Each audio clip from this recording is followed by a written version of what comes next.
especialista em direito público, e hoje nos dá a honra de conversar a respeito desse assunto tão importante aqui no nosso programa. Boa tarde, doutor Luiz. Boa tarde, Zito. Boa tarde, ouvintes da Litoral FM e especialmente do programa Alô Litoral. Você tem muitos ouvintes, inclusive minha secretária lá, todo dia que eu chego para almoçar, o rádio está lá ligado. Está ligado, né? Como é o nome da secretária, Luiz? Cristina. Ô, Cristina, um abraço aí, obrigado pela audiência, pela credibilidade aqui no nosso programa Alô Litoral. Mas, Luiz, nós acabamos aqui de ler essa matéria que tem tudo a ver com aquilo que realmente vocês estão pensando, estão inclusive clamando para que se tenha uma solução em relação a essa questão da segurança, em relação à cidadania, uma coisa que há muito tempo a gente não vê sendo praticada como deveria ser. Isso a gente via na escola antes, né? Exatamente. Direto na escola, ali no início de tudo. E hoje, infelizmente, a gente não vê isso. E para isso nós temos um evento para amanhã. Teríamos, Ito, né? E aí a gente traz uma notícia melhor do que a notícia do evento que seria amanhã. Primeiro, só contextualizar, falar para os nossos ouvintes que esse movimento surgiu a partir da sociedade civil, encabeçado principalmente pela CDL e a Associação Comercial de Valência, e aí integrou outras instituições como o AB, Associação das Igrejas Evangélicas de Valença, a PLB lá de Valença, e as CDLs do Baixo Sul, das quais Ituberá está incluída também. Então, Camamu, Presidente Santo Tancredo Neves, todo esse movimento em prol da cidadania e para combater a segurança no Baixo Sul. Então, a culminância desse evento seria amanhã, dia 5, né, às 16 horas, a partir das 15 horas em Valença. Só que o governo do Estado, o gabinete do governo do Estado, vem monitorando essa movimentação, essa mobilização dessas entidades, né, já há algum tempo.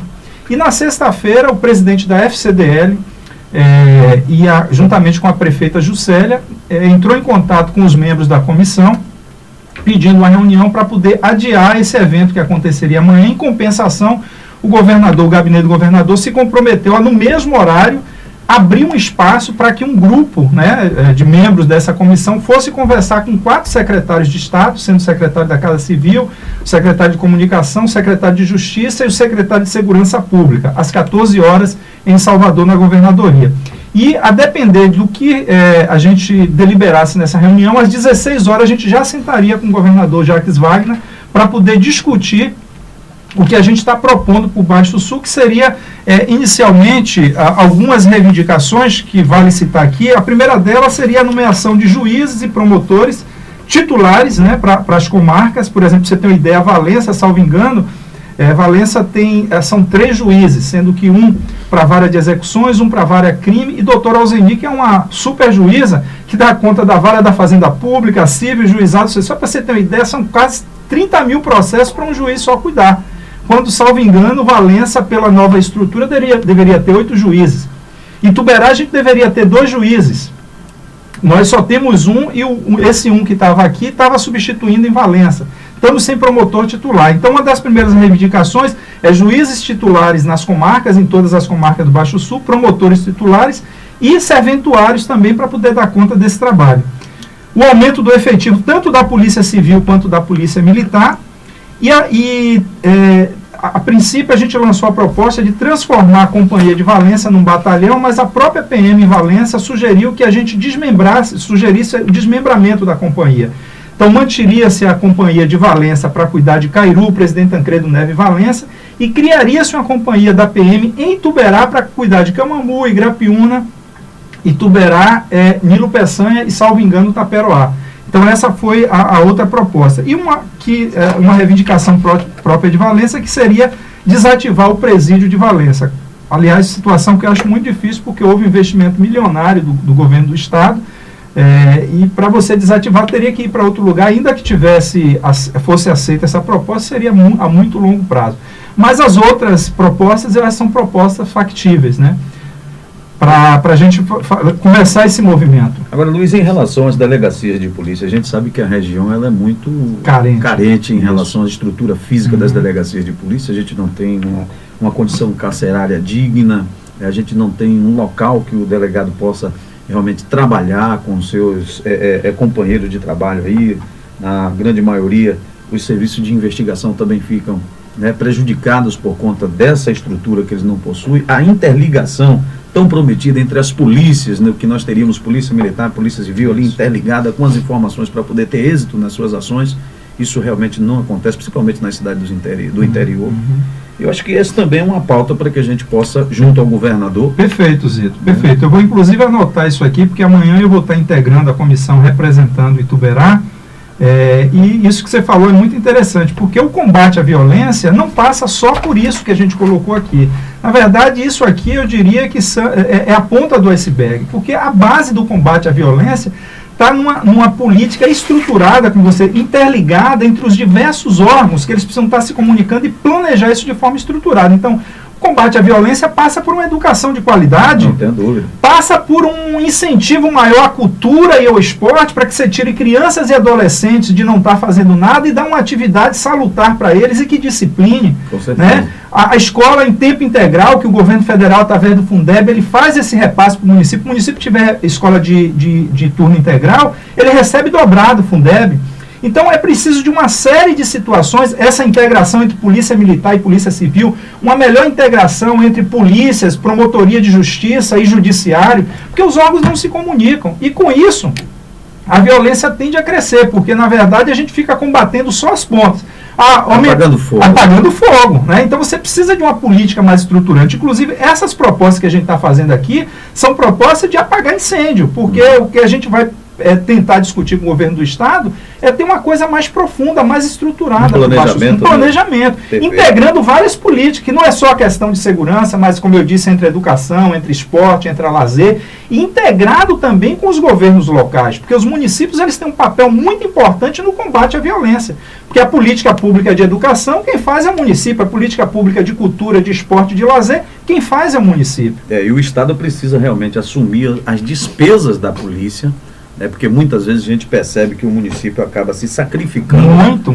Se sacrificando para manter uma segurança. O efetivo é muito pequeno e aí a fragilidade percebida pelas pessoas que estão à margem da lei faz com que elas se apoderem cada vez mais de uma possibilidade de estar cometendo crime sob a luz de não ser penalizado. Exatamente. Aí você tocou num ponto importantíssimo, Zito. Eu tenho lido muito sobre a questão da violência. E outro dia eu li um livro, eu não lembro do título agora, mas o autor dizia uma coisa que me tocou muito. Ele disse: o problema da violência do Brasil, além dessa falta de educação de qualidade, lazer, essa coisa toda, ele disse: um dos maiores problemas é a falta de punição. Nós temos legislações excelentes, mas infelizmente a certeza da impunidade é muito grande, que faz com que o cidadão cometa crime e ache que vai ficar impune. E a gente tem legislação meio assim confusa. Por exemplo, a legislação da lei seca. Se você for pego dirigindo, você paga uma multa pesada, tem um carro apreendido, responde processo. Mas agora, se você estiver fumando crack, usando cocaína, o bafômetro não pega isso. No entanto, é mais grave do que o álcool e não acontece nada com você. Né? Então, existe coisa, o nosso judiciário ele precisa estar estruturado para ter uma punição rápida, para poder coibir essa certeza da impunidade que a maioria dos cidadãos tem, que vai cometer um crime e não vai acontecer nada com ele. O que se questiona no judiciário, inclusive a gente tem ouvido falar muito, é a respeito, inclusive, de a polícia não ter um serviço de investigação que possa concretizar. É culpado, não é culpado, e daí as penas mais severas poderá estar realmente fazendo com que uma pessoa que não seja culpada, entre aspas, venha sofrer sobre aquela penalidade. Mas para isso é esse conjunto que se busca. Exatamente. Né? É a estruturação de todos os órgãos governamentais que vão dar conta da violência. Você está falando aí, por exemplo, da polícia técnica. Exatamente. Eu tive meu escritório assaltado, roubado, né? Roubaram um laptop em março. A polícia técnica foi chegar no meu escritório quase 5 dias depois. Eu tive que desmontar, fiz fotografia, filmei, mas eu não podia ficar com minha sala impedido de trabalhar durante 5 dias à espera da polícia técnica chegar para poder fazer as averiguações do crime que foi cometido. Então, esse atraso, essa deficiência, tanto de pessoal quanto de tecnologia, também termina favorecendo a impunidade, porque quando o processo chega no judiciário, ele precisa estar redondo para o promotor denunciar e ele precisa estar redondo para que o juiz possa condenar. Tenho certeza do que porque existe um princípio em direito penal que diz o seguinte, que é melhor você absolver um culpado do que condenar um inocente. Então, como a penalidade, no direito penal, a penalidade, ela geralmente vai penalizar um indivíduo com a multa ou com a tirada de liberdade dele, é preciso que você tenha certeza de que o indivíduo cometeu o crime. É por isso que a população às vezes não entende por que um criminoso, um homicida, um estuprador, por que ele tem que ter advogado, né? O advogado que defende ele é um absurdo. Mas as pessoas precisam entender que isso também está na Constituição, o princípio da ampla defesa do contraditório. Se o indivíduo não tiver um advogado para defender, o processo dele não vai andar, ele não vai ser condenado nunca. Perfeitamente. E isso é para que a justiça ela tenha certeza de que o indivíduo cometeu o crime. Então vai dar direito dele se defender como ele puder. E aí ele precisa de um profissional técnico e advogado para fazer essa defesa. Então, Luiz, vamos aí a esse encontro com o governador, essa audiência. Isso, amanhã. Isso. Com os secretários e em seguida com o governador. E vamos fazer aqui um compromisso que ao retorno você possa também conversar conosco. Sim, claro. Importante isso. O que é que foi deliberado lá, né? Porque esse movimento que aconteceu em Valência, em tese, ele foi suspenso. Porque vai depender de tudo que a gente... Exatamente. Então, se a gente tiver um bom apoio, porque... Qual era a função do movimento? Era chamar a atenção das autoridades para que a gente pudesse sentar na mesa e conversar. Como o governador se antecipou aos fatos, então vamos fazer isso. E fazer uma referência importante aqui, Zito, que além das entidades da sociedade civil, nós convocamos também os prefeitos da região e as câmaras de vereadores. Eu fiquei encarregado de mandar ofício para as câmaras de vereadores de Grapiúna, Nilo Peçanha e Ituberá, assim como os prefeitos também. No caso das câmaras de vereadores, para aprovar uma moção de apoio ao movimento, né, o que já aconteceu. Grapiúna já fez isso, Nilo Peçanha já fez isso, a gente só está aguardando Ituberá fazer isso para que possa estar reforçando esse movimento. Perfeito. Luiz, deixa eu aproveitar a tua presença aqui conosco,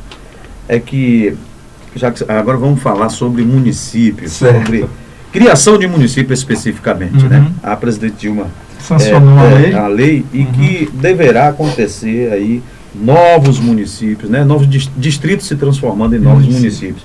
Mas existem os especialistas também que garantem que aqueles municípios que foram emancipados há algum tempo continuam em situação financeira muito precária, correndo o risco de voltar a ser distrito. Exatamente. É perigoso essa questão de hoje estar sendo aberto essa brecha para se criar novos municípios, sem ter feito uma análise, né, mais precisa em relação à sua condição financeira. Como é que ele vai se manter? Mais uma Câmara, mais uma Prefeitura, todo um corpo de funcionário? Exatamente. Esse é o principal argumento das pessoas que são contra a forma que a legislação foi aprovada, Zito. Eu, por exemplo, eu me filio a essa tese. Então, eu digo o seguinte: os municípios brasileiros, eles estão totalmente, a maioria deles estão em situação muito complicada. A Confederação Nacional dos Municípios, por exemplo, revela que mais de 50% dos municípios brasileiros têm problema com índice de gasto pessoal, ou seja, estão gastando mais do que os 54% permitido. Não tem recurso para tocar as políticas públicas, porque o que aconteceu? Nos últimos 20 anos, por exemplo, o governo federal, cada vez que vai criando um tributo, ele faz com que o município participe menos disso. Em compensação, todas as políticas públicas transferidas para o município. Então, a criação desses municípios realmente poderá complicar. Inclusive, por exemplo, você é desmembrado, como aconteceu com Ituberá e Piraí do Norte aqui. Na hora que você desmembra, por exemplo, Ituberá perdeu recurso, aconteceu com Camamu e Grapiúna. Então, você não ajuda nem uma coisa nem outra, você enfraquece o município, né, que sofreu desmembramento, e o que foi criado, na verdade, ele não vai ter capacidade de sustentação.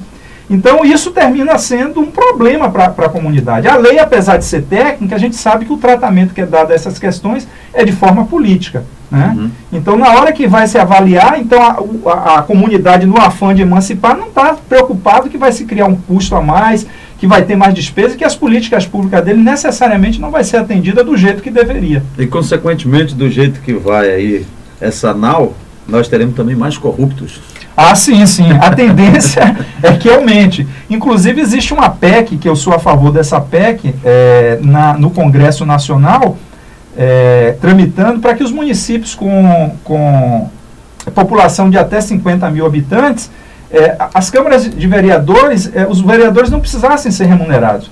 Porque, só para você ter uma ideia, a Câmara de Vereadores de Ituberá, eu fiz esse levantamento ano passado, foi até bandeira da minha esposa quando candidata a vereador, consome quase 5 milhões de reais por ano, né? Salvo engano, quase 5 milhões de reais por ano. Não é por ano, é nos 4 anos de legislatura, nos 4 anos de legislatura. Imagine um município como Ituberá com 5 milhões de reais. Eu não digo os 5 milhões porque a Câmara ela vai precisar de manter despesas básicas. Mas suponhamos que desses 5 milhões sobre 3 milhões para essas despesas. Imagine um município como Ituberá com 3 milhões de reais na mão, quanta coisa não poderia fazer pela população.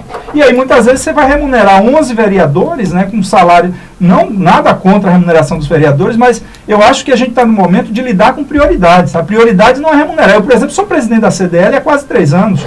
Né? Fui para um segundo mandato e assim, eu disponibilizo meu tempo para prestar serviço à comunidade. Eu não cobro nada por isso, né? E estou lá prestando. Quantas pessoas fazem parte de associação, você mesmo já fez, o que é que você cobrava? Porque essa é a nossa parcela de contribuição para o desenvolvimento da comunidade. Então eu acho que é a mesma coisa, município acima de 50 mil habitantes, não, porque geralmente você tem mais de uma sessão na semana e o vereador ele tem uma demanda maior. Mas um município como Ituberá, como Igrapiúna, como Nilo Peçanha, por exemplo, né, você só tem uma sessão uma vez por semana. Né? Qual é a demanda extensa que você tem? Então, de repente, só cobrir as despesas de deslocamento e outra despesa que tivesse. Mas é um custo muito alto, enquanto a gente está precisando de dinheiro para a saúde, para a educação, para a segurança, para o lazer. Né? E aí milhares de pessoas estão a depender dessas políticas. E uma coisa que muita gente também não costuma falar, mas trafegabilidade também, que a gente não tem, né? Exatamente.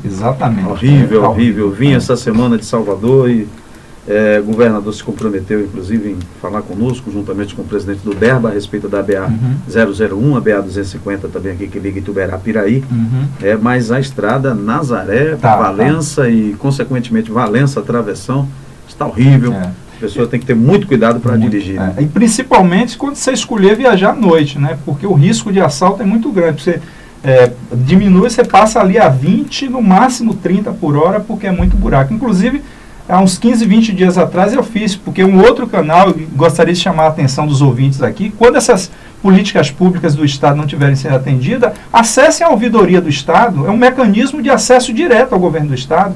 Eu fiz essa reclamação, convidei alguns amigos do Face para fazer, e o DERBA me respondeu no máximo, acho que em uma semana, me deu a resposta dizendo que, por conta das chuvas, eles estavam em processo de licitação, não sei o quê, e que nos próximos meses essas recuperações estariam começando. Eu passei essa semana, na verdade ontem, eu já vi que tem algumas máquinas sendo colocadas lá.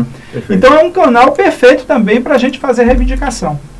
Luiz, a gente gostaria de agradecer aqui a participação aqui no nosso programa Litoral e ficamos nesse compromisso no retorno a gente também... Sim, sentar para saber o que é que foi deliberado lá, tá? Okay. E eu é que agradeço a oportunidade, né, de estar aqui nesse espaço, socializando essas informações, né, e convocar toda a comunidade, né, porque esse não é um movimento de Luiz Marco, não é de Zito, não é da CDL de Valença, é um movimento de todos nós, a sociedade civil e as autoridades públicas, para poder se envolver nesse movimento que é pela melhor segurança da nossa região. Nós é que temos a agradecer. Ok, conversamos aqui com o Dr. Luiz Marcos, que é presidente da CDL aqui do município de Ituberá, especialista em direito público, nos dando inclusive uma colaboração aqui a respeito desse assunto dos novos municípios que estão, né, novos distritos que estão pleiteando aí, serem novos municípios com a nova legislação. E a gente agradece também a participação aqui em relação a este assunto.